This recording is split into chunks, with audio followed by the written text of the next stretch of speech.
আলিপুর আবহাওয়া দপ্তর কি জানিয়েছে এক নজরে জেনে নেওয়া যাক। যেমন পূর্বাভাস দেওয়া হয়েছে, গতকাল সন্ধ্যায় নিম্নচাপ তৈরি হয়েছে আর আজকে সকালে এটা সুস্পষ্ট নিম্নচাপে পরিণত হয়েছে। পশ্চিম মধ্য বঙ্গোপসাগর এলাকায় এরা অবস্থান করছে আর আজকের মধ্যেই এটি গভীর নিম্নচাপে পরিণত হওয়ার সম্ভাবনা রয়েছে এবং আগামীকাল পর্যন্ত এটি অতি গভীর নিম্নচাপ পরিণত হওয়ার সম্ভাবনাও রয়েছে।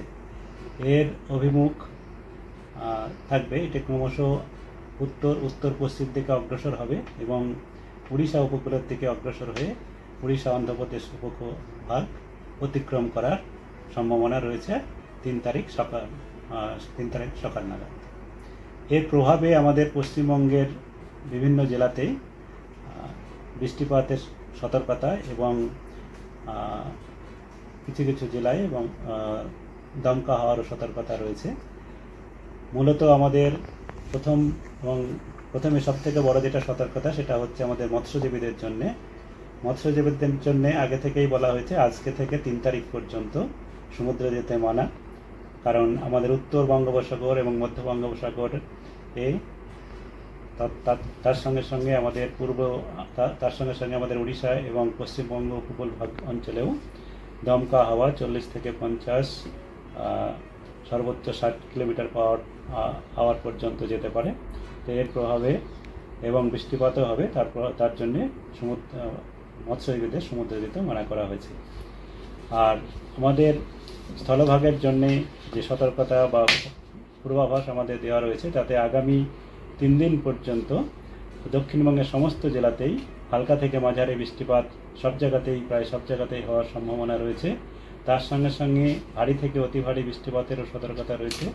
আগামী 24 ঘন্টায় আজকে উত্তর এবং দক্ষিণ 24 পরগনা জেলাতে 1-2 জায়গায় ভারী বৃষ্টিপাতের সতর্কতা রয়েছে আর বাকি সমস্ত জেলাতেই বজ্রবিদ্যুৎ সহ হালকা থেকে মাঝারি বৃষ্টিপাত এর সতর্কতা রয়েছে, বজ্রপাতের সতর্কতা রয়েছে। কোথাও কোথাও বজ্রপাতের সঙ্গে সঙ্গে দমকা হাওয়াও 30 থেকে 40 কিলোমিটার পর্যন্ত যেতে পারে। আর আগামীকাল সবথেকে বেশি প্রভাব থাকার সম্ভাবনা এই নিম্নচাপের প্রভাবে। আগামীকাল আমাদের দক্ষিণবঙ্গের সমস্ত জেলাতেই হালকা থেকে মাঝারি বৃষ্টিপাত, তার সঙ্গে সঙ্গে ভারী থেকে অতি ভারী বৃষ্টিপাত এর সতর্কতা রয়েছে দক্ষিণ 24 পরগনা, পূর্ব পশ্চিম মেদিনীপুর জেলাতে। তার পার্শ্ববর্তী জেলা আমাদের উত্তর 24 পরগনা, পুরুলিয়া, বাঁকুড়া এসব জেলাতে ভারী বৃষ্টিপাতের সতর্কতা রয়েছে। বাকি অন্যান্য সব জেলাতেই বজ্রপাত সহ বৃষ্টিপাতের হালকা থেকে মাঝারি বৃষ্টিপাতের পূর্বাভাস রয়েছে। এটা আগামীকালের বললাম আমি। তারপরের দিন 3 তারিখেও আমাদের বৃষ্টিপাত থাকবে, ভারী থেকে অতি ভারী বৃষ্টিপাত। মূলত ভারী বৃষ্টিপাতেরই সম্ভাবনা বেশি। এখানে আমাদের পুরুলিয়া, পশ্চিম বর্ধমান, পূর্ব মেদিনীপুর, ঝাড়গ্রাম, পশ্চিম মেদিনীপুর, বাঁকুড়া, দক্ষিণ 24 পরগনা, বীরভূম, মুর্শিদাবাদ, পূর্ব বর্ধমান এসব জেলাতে ভারী বৃষ্টিপাতের সতর্কতা রয়েছে। আগামী 3 দিন পর্যন্তই আমাদের দক্ষিণবঙ্গে বৃষ্টিপাতের প্রভাব বেশি থাকার সম্ভাবনা। তার মধ্যে আগামীকাল সব থেকে বেশি হওয়ার সম্ভাবনা। আগে থেকে যেমন আমাদের বলা হয়েছিল 1 থেকে 3, 1-এর মূলত সন্ধ্যা থেকে 3 পর্যন্ত এর প্রভাব আমাদের দক্ষিণবঙ্গের উপর বেশি থাকার সম্ভাবনা রয়েছে। 4 তারিখেও বৃষ্টিপাত থাকবে, তবে 4 তারিখে বৃষ্টিপাত কিছুটা কমবে। সেখানে কেবল বীরভূম, মুর্শিদাবাদ জেলাতে 1-2 জায়গায় ভারী বৃষ্টিপাত হতে পারে, বাকি জেলাতে হালকা থেকে মাঝারি বৃষ্টিপাত প্রায় সর্বত্রই হবে। 5 তারিখে আরেকটু বৃষ্টিপাত কমবে, সেখানে আমাদের প্রায় সব জেলাতেই বৃষ্টিপাত হবে, তবে বৃষ্টিপাতের তীব্রতা কমবে এবং বজ্রবিদ্যুৎ সহ কেবল বৃষ্টিপাতের সম্ভাবনাই হালকা থেকে মাঝারি থাকবে। এটা হলো দক্ষিণবঙ্গের। উত্তরবঙ্গের জন্য যেটা বলা হয়েছে, উত্তরবঙ্গে আমাদের আজকে একটা বাংলাদেশের উপরে বাতাসের নিম্নস্তরে একটা ঘূর্ণাবর্তও রয়েছে। তার প্রভাবের জন্য উত্তরবঙ্গে আজকে আলিপুরদুয়ার, জলপাইগুড়ি জেলাতে ভারী থেকে অতি ভারী বৃষ্টিপাতের সম্ভাবনা একটা রয়েছে। উত্তর দিনাজপুর জেলাতেও ভারী বৃষ্টিপাত হতে পারে, দক্ষিণ দিনাজপুরেও।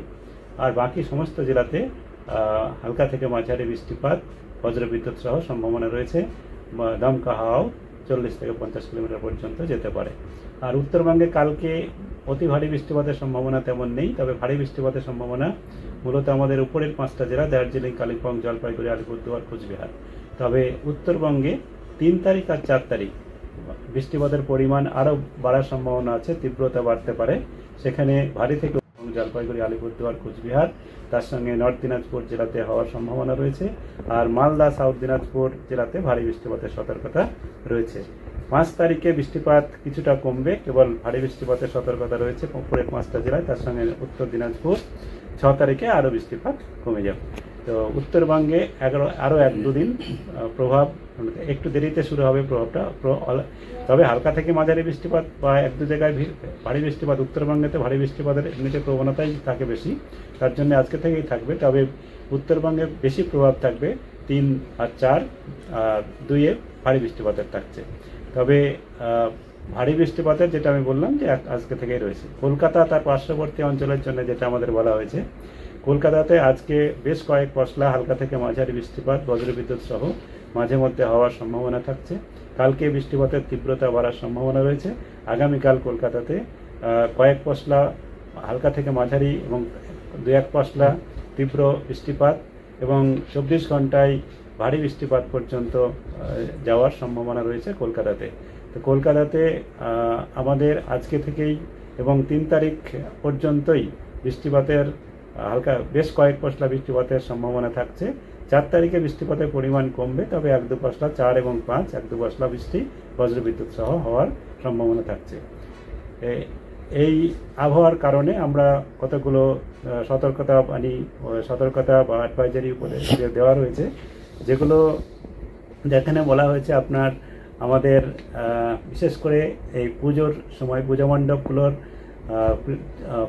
পুজো মণ্ডপগুলো স্থায়ী কাঠামোর উপরে তৈরি হয়। তার জন্যে যেহেতু বিশেষ করে উপকূলবর্তী অঞ্চলতে দমকা হওয়ার সম্ভাবনা একটা থাকবে, তার জন্যে এগুলি এবং বৃষ্টিপাতের জন্যেও কিছুটা ক্ষতি হওয়ার আশঙ্কা থাকে, তার জন্যে সতর্কতামূলক ব্যবস্থা নেওয়ার জন্য বলা হয়েছে। আর